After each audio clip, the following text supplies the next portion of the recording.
پاپوش نگر خلافت چوک کے قریب لگے غریب پتھارے داروں کا کہنا تھا کہ رمضان المبارک کے آخری ایام میں مکمل لاک ڈاؤن مشکلات میں اضافہ کر رہا ہے۔ گزشتہ 1.5 سال سے بے روزگاری کی زندگی گزار رہے ہیں۔ قرض لے کر چھوٹا سا کاروبار شروع کیا تھا، لیکن کاروباری صورتحال دیکھتے ہوئے مقروض ہونے کا ڈر لگا ہوا ہے۔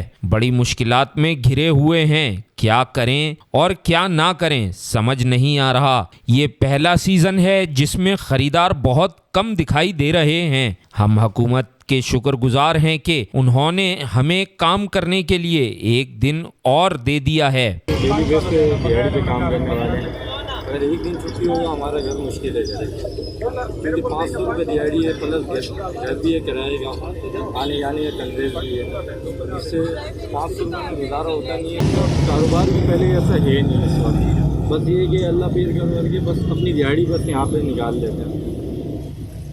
باقی یہ کہ کرونا تو ہے، بس یہ کہ اللہ پاک بہتر کرنے والے ہیں۔ پہلے مکمل لاک ڈاؤن کی ڈیڈ لائن 8 مئی تھی، لیکن اب 9 مئی سے 16 مئی تک مکمل لاک ڈاؤن لگایا جا رہا ہے۔ عالمی وبا کے پیش نظر مکمل لاک ڈاؤن لگانا مسئلے کا حل نہیں، اس سے صرف بے روزگاری میں مزید اضافہ اور سفید پوش طبقے کی مشکلات میں اضافہ ہوگا۔ حکومت عوامی بھلائی کے حوالے سے بھی کوئی پیکج کا اعلان کرے۔ پتھاروں پر کام کرنے والے افراد کا کہنا ہے کہ ہم محنت کر کے 500 روپے دہاڑی پر کام کر رہے ہیں۔ نئے حکم نامے کے مطابق تمام کاروبار 9 تا 16 مئی تک مکمل طور پر بند رہیں گے، جبکہ بیکری، کریانہ، میڈیکل اسٹور، دودھ، گوشت، سبزی کی دکانیں صبح 5 بجے سے شام 7 بجے تک کھلنے کی اجازت ہوگی۔ نئے حکم نامے کے مطابق انٹر سٹی بس سروس میں بھی SOPs کا خاص خیال رکھتے ہوئے نصف نشستیں خالی رکھنا ہوں گی۔ کیمرامین عامر کاظمی کے ساتھ اظہر زیدی، سچل نیوز، کراچی۔